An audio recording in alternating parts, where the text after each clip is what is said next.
एक ज्याला मुलगा आहे त्यालाही दुःख नाही, ज्याला 5 आहे त्यालाही दुःख नाही. कुणासाठी कमावता तुम्ही? आणि कमवून काय तुम्हाला समाधान आहे? और रंगेचा महाराज 300 फूट जमिनीतला बोर हाणतो. तुझ्याकडे किती नोट आहे? 300 फूट जमिनीतला बोर सुद्धा कोरडा पडतोय. 106 TMC तर जायकवाडी कोरडं झालतं. आता धरण आणतं तर तू कोणासाठी कमीतो? 10वीचं काढता एवढं शामलं. त्याला आपण जर म्हणलं तुम्ही सोमवारी फी भरू, पैसे नाही वाज, ते आपल्याला काय म्हणतं माहिती का? शाळेत गाला घातलं, हेच आपलं सर्टिफिकेट. 12वीचं टिपूर आहे असं एवढं खबर बांधलं. मी सुरूच नाही त्याला. त्याला जर म्हणलं बस स्वेटर, आता थंडीचे दिवस आहे, स्वेटर गुरुवारी घेऊ, 2 दिवस थोडी अडचण आहे. ते आपल्याला काय म्हणते माहिती का? 12वीचं 18चं सांड काय केलंय माझ्यासाठी. आता आपण केलं ते सांगायचं. बाप म्हणला मारली शकू मग आता काय करेल? तो म्हणतो कोणी मारायला सांगितलं म्हणजे घ्या ठोकून. काय करते यांच्यासाठी, येड्यांसाठी. महाराज बापाचे वाढणीकरी कोण आहे? बापाचं हे बा किस्सा गरज येतवर हे जगे आणि मन गटात ताकद येतवर हे जगे. एकदा आपली बाजू कच्ची झाली, आपले नाही दुसरे कोण राहील? आज 20 वर्ष आपण थडाकाच्या फोडाप्रमाणे जपलोय पोरीला आपल्या.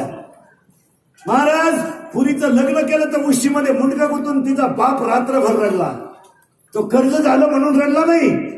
एकुलती एक माझी मुलगी 20 वर्षांना सांभाळली आणि ती गेली म्हणून रडला. आणि फक्त बापाला ऍडमिट केला तर फोन केला तर पोरगी म्हणली गुरुवारी येऊन जाईल. गुरुवारी येऊन जाईल. रविवारी कसं शक्य? 30 घरी असतात. मटणाचा वाघ त्यांना रस्सा लागतो रविवारी. मग आता मला सांगा, 20 वर्ष आपण मुलगी सांभाळली, आपल्या प्रेमाला धोका बसला का? यश आलं, धोकाच बसला ना. मग कुणासाठी कमवता तुम्ही? कुणासाठी कमवता? मला म्हणलं तुमची आई जिवंत आहे ना. आई जाऊ द्या बिचारी कशी असो, आई येते. वा, तिला भेटायला या ना कधी. तुमची पिशवी आयुष्यात कधी रिकामी नाही जाणार. नाही तिच्यात कवठे जातील, बोरं जातील, जांभळं जातील, हरभरे जातील, काही ऊस काय मिळेल ते, पण तुमची पिशवी आहे ना कधीच रिकामी नाही. तिच्या घरात 18 विश्वगणिती असू द्या पण तुमची पिशवी रिकामी नाही जाणार. तिच्या संध्याकाळी चहाला साखर नाही ना नसू द्या. तिच्या डोक्याला आज दुपारी तेल नाही ना नसू द्या. तुमची पिशवी भरून देण्याची ताकद फक्त कोणाची? बस. किती या. आणि एकदा तुमची आई गेली ना, आई तुमच्या भावाच्या घरातून सोन्याचा धूर निघू द्या, पिशवी नाही आणायची, पर्स आणायची,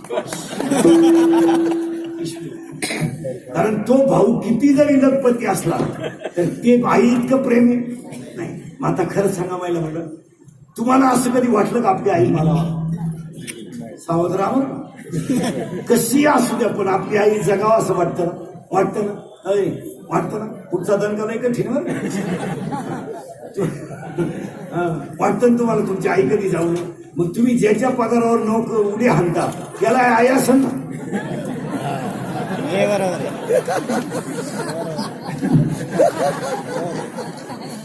अक्कलच बंद झाली.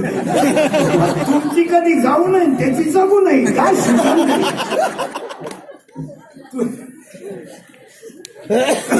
त्याची ताबडतोब जावा आणि तुमची कायम राहावा. पण देव उलट करतो, त्याची ठुतो.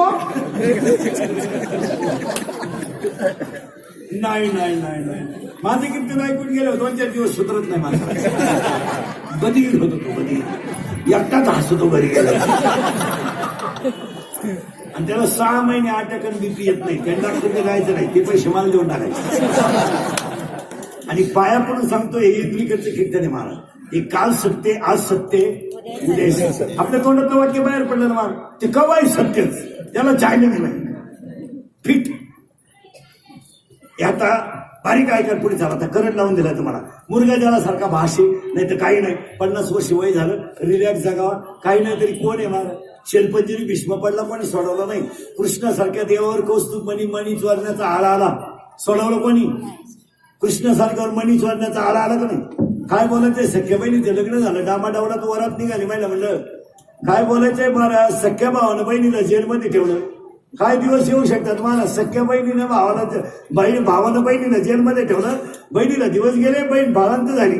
आज बिचाऱ्या बहिणीनं बाळांपणाच्या काळा सहन केल्या आणि जन्मलेला जीव स्त्रीचं बाळांपण म्हणजे पुनर्जन्म आहे. ते बाळ तिनं हातावर घेतलं. काय बोलायचंय, फक्त बाळ डोळे भरून पाहिलं महाराज. काय तुम्ही बारीक अभ्यास करा महाराज. ते आईला वाटत नसेल का माझ्या स्तनातलं एक थेंब तरी दूध त्याने प्यावं, पण तिनं भावाच्या हातात दगडावर आपटायला दिलं महाराज. भाऊ सुद्धा असा होता महाराज, त्यानं बहिणीच्या बाजूला नेऊन नाही आपटलं, समोर आपटलं. कोणती बहीण एवढं दुःख पाहिलं?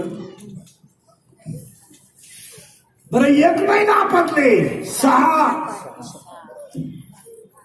आणि आज जमिनीचे बाजार वाढले, बहिणीनं भावावर दावा लावला. हिस्सा मिळावा म्हणून भाऊ जेलमध्ये, बहीण म्हणजे त्याला काला सोडायचं. आता ओवाळी ते भाऊ, तुला संगण यायचंय का भावाचे?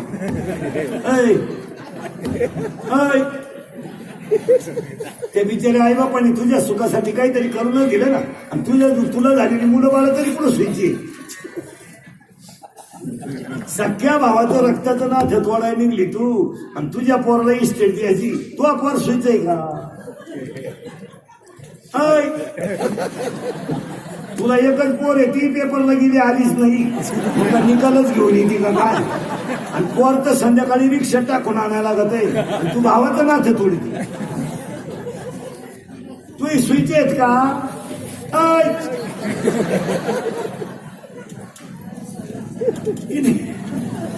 अरे काही झालं तर भाऊ येतो. हे कधी देणार जायचं मला? बसलेली माणसं त्यांना तेव्हा तुम्ही पैशाच्या घमेंडीमध्ये किती ना तोडा, किती तोडा, पण बसलेली सर्व्हिसवाली मंडळी, पैशावाली मंडळी नेट आहे का? काही झालं तर भाऊ या मारा. तुम्ही तुमच्या भावाशी बोलत नाही, बोलू नका. त्याच्या घरात जात नाही, जाऊ नका. त्याचं तोंड पाहत नाही, पाहू नका. पण प्रसंगाला भाऊ आहे एवढं ध्यानात ठेवा. तुमच्या विचाराला पटत नाही बोलत तुम्ही भावाशी, कधीच बोलू नका, कधीच बोलू नका. तुम्ही त्याच्या घरात चहा पित नाही, अहो जाऊच नका. पण तुमच्यावर कधी प्रसंग येऊ द्या. आपल्या घरातला माणूस आधी ऍडमिट केला ना, आपला भाऊ आपल्याशी 20 वर्ष बोलत नाही, तरी तो आपल्या पोराला म्हणतो जेवायला कुठं जाऊ नको, 2 दिवस घरी जेव, आणि वाटलं तर डबा घेऊन जाय. आणि विचार बापाला तुझ्या पैशाची अडचण असली तर याला त्याला म्हण नको घेऊन जाय. हे कोणी म्हणावं? आणि तो नाही बोलत, पण अंतकरण आहे ना, नाही बोलत पण प्रेम आहे. आणि तुम्ही पैशाच्या घंटीमध्ये जर रक्ताचे ना ते तोडायला लागले, काय तुम्हाला कोण खातं? या सर्व्हिसवाल्यांनी नाथेच ठेवले नाही. यांना फक्त सासरवाडीचं काय प्रेम उठलंय कुठून. निवडीला कितवा महिना हे सुद्धा याच्यात ऐकले.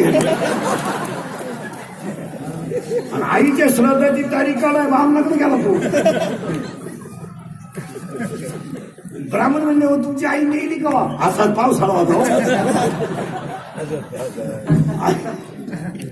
ब्राह्मण म्हणलं पण मला इतकं कळू द्या, तुम्हाला सगळं तुम्ही काढा. श्राद्धामध्ये 8 दिवस पुढं काय सांग, किती साधी वाईट गोष्ट आहे मला. आणि एवढं जर कळलं ना तरच जगण्यात मजा. नाही तर आपण जगलो काय आणि पशु जगले काय. महाराज, कुत्र्याला जर अर्धी भाकर टाकली ना, ते कुत्र डायरेक्ट खात नाही. कुत्र्याला जर अर्धी भाकर टाकली ना, तर ते कुत्र डायरेक्ट भाकर खात नाही. ज्यानं टाकली त्याच्या पुढे लोणा बोलतय, ते शिफ्टीचा गोंडा हलवते, आणि ते ऋण व्यक्त करते त्या भाकर घालणाराची. गोंडा हलवते आणि एखादी उडी सुद्धा त्या मालकाच्या अंगावर मारते. आणि अर्धी भाकर दिल्यावर कुत्रा सुद्धा गद्दारी करीत नाही. आज करोडो रुपयाची इस्टेट आपण आपल्या पोरांसाठी कमवली.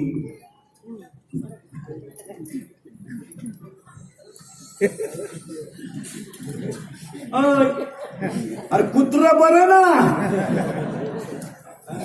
किती नाठाळ शेतकरी असू द्या, पण गोठ्यात गेलेल्या बैलानं जर मालकाला पाहिलं तर तो कान तरी पुढं करतोय. मालक जर बोलला तर तो कान तरी पुढं करतोय. नुसते 2 कान तरी पुढं करतोय. याचा अर्थ त्याच्या कानाला मालकाचा आवाज प्रिय आहे.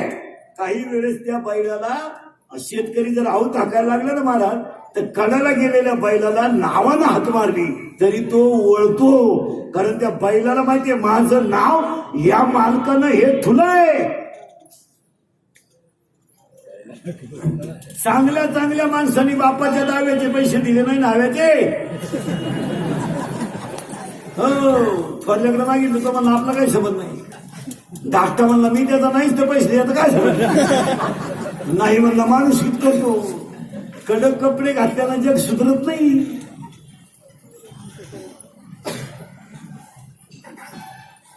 बायको देखणी करतो ना हायवेला गाड्याच्या हातचं खातो. मग तुला जर गणित लागतो,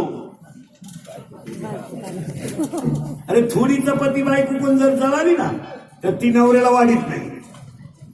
हायवेची चपाती पाहिली कशी हुक आहे तिला, हुक हुक 1 2 3 वाढणारा असा वाढतो. त्याचा शिमूड पडला तरी हा म्हणतो लिंबू पिळ लिंबू पिळ. शिमूड खातो तू पैसे देऊ.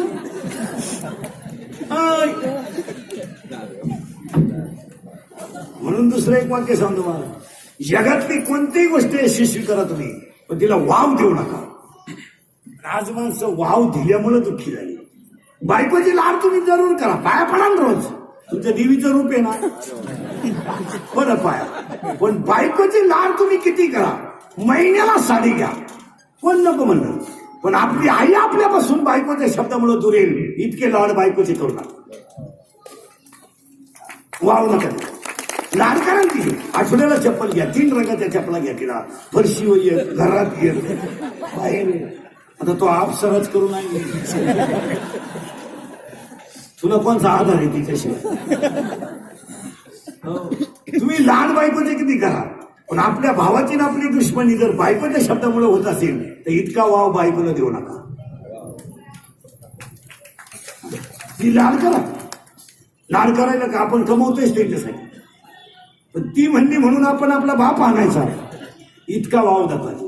आणि इतका वाव दिल्यामुळे ना घरावरची कौलं गेली, स्लॅब आलाय, घरातली सारवायची जागा गेली, फरशी आली, पण घरं अजून सुधारली नाही. याच्यावर तुमचं मत काय? घरं नाही सुधारली, फरशीवर झोपत होती ते खाटावर गेले, तशी हळूहळू वर जाणार ते. दुसरं काय?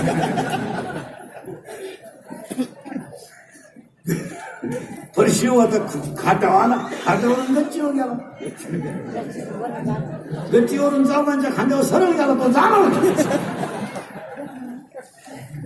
नाही. नाही, वाव देऊ नका. पोरांचे लाड तुम्ही जरूर करा, पण पोरांना वाव देऊ नका. आणि आज 80% बाप आयुष्यात कष्ट करून बरबाद ठरले. याला एकमेव कारण पोरांना वाव दिला. वाव नाही द्यायचा पोराला. खर्चायला पैसे द्या ना पोराला, कोण नको म्हणणं. सकाळी 50 रुपये दिले पोराला द्या ना, संध्याकाळी जेवताना त्याला जवळ बोलवा. उरले का रे थोडे इकडे दे, परत लागले तर दे. कापुरे आले उद्या घेऊन जा, हिशोब घ्या. 5 लाख रुपये तुम्ही 50,000 रुपये पोराला देता ना, मी इंजिनिअरिंग मेडिकलला द्या ना, तुम्हाला कोण नको म्हणलं. आपण त्यांच्यासाठी कमवतोय, पण त्याचा हिशोब घ्या ना. कीर्तनात बसलेली किती बाप पोरांचा हिशोब घ्या, जरा बॉटवर करा बरं. कोणासाठी कमी तर तुम्ही अय तू पाणी घालून दूध घेतो, तू बरे पाणी टाकून घेतो.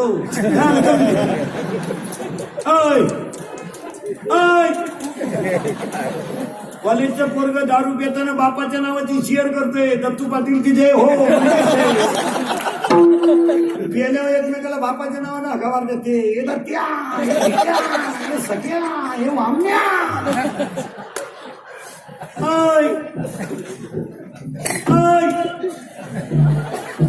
कधी जेलमध्ये जाऊन पहा. जेलमध्ये एकदा जेलमध्ये जा तुम्ही, दुपारी सोडली तर दारू पी. एकदा पाय न जा जेलमध्ये. तुम्ही जर जेलमध्ये गेले ना मला, 16चा बलात्कारात आहे, 16चं पोरग बलात्कारात आहे, 17चं पोरग खुनात आहे आणि 18चं पोरग दरोड्यात आहे. हे सगळे आरोपी होण्याची कारण काय? हेच कारण. या हरामीला काट खायची सवय लागली आणि आईचे लाड. पोरगा दारू प्याला बाप हाणायला लागला, आई म्हणजे हाण नका, आपल्याला काही लय नाही. आणि तू कुठं काही पेतोय, तुला तर लय अक्कल आली. बाप नुसतं म्हणलं मला कीर्तनाला जायचंय बैलाला पाणी पाज. आता 18 वर्षाचा सांड येतो त्याला काय 2 बादल्या बैलाला पाणी पाजायला रोग झाला का? त्याच्याही म्हणी त्याला जमन का? नाही जमायचं. अय नाही जमायचं. मग तो का आला देवाला सोडाय ठेवला त्याला पाहिजे बँडवाल्याला का हवे तू म्हणते त्याला जमन का? आई उलटी पोराला म्हणते तू नको सोडून त्याचा तो सोडीन. कोण? तो पहिल्यापासून तसंच चांगले आईनं उलट साहित्य पाहिजे नुसतं पाणी नको बाजू. महाराज खाली टेबल होता त्याच्यावर हात होता वरून रूळ होता. तीच माणसं असतं तहसीलदार कलेक्टर प्रांत PS आहेत. टेबल होता खाली टेबल त्याच्यावर हातांवरून रूळ. बाप धोत्रावाला होता पण सांगायचा मी आलं तरी चालेल हा ना. हा देवळा पुढे कोणी तंबाखू काढली पुढून माणूस आला तर माणसं तंबाखू टाकून देत होती. आता एवढे आवला देत आमच्या पुढे येते. रात्री कुठं होते? रात्री कुठं होते? रात्री नदीला होतो आता वड्याला.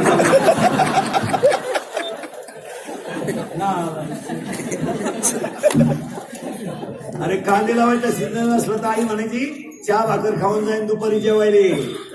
आपल्याला नाश्ता काय होता लहानपणी? चहा भाकर. आता आई धडधडीत म्हणते हे 20 स्वयंपाक झाला नाही हे 20 रुपये नाही 15ची क्वार्टर पे 5चा गोवा खाय. आणि तिथून आले हाणतो बाप मी चालले बचत गटाच्या मिटिंगला मला महिला सक्षम करायचं. महिलांच्या अनेक समस्या सोडव बाई सोडव. फटकावल्यावर काय करते पोर? आता हे 10वी 12वीचे टोनगे चांगले आठवड्यातून एकदा खोलीत घालून रेटावल्यावर काय करते पोर? असं काय तुझ्याकडे मोबाईल आला 6,000चा फोन द्या 2-4 त्याच्या पोऱ्या मला मी घरातून निघून जाईन कपडे पिशवी घाला त्याचे फक्त मी करील प्रयत्न परत. जात नाही गेलं तरी संध्याकाळी आल्याशिवाय राहत नाही. यांना कोण खात? पावसाळा संपल्यावर कुठं खेकलं नाही का? पोऱ्या मला मी फाशी गेली दुरी तू तो मी वडी तू ये ते थांबणार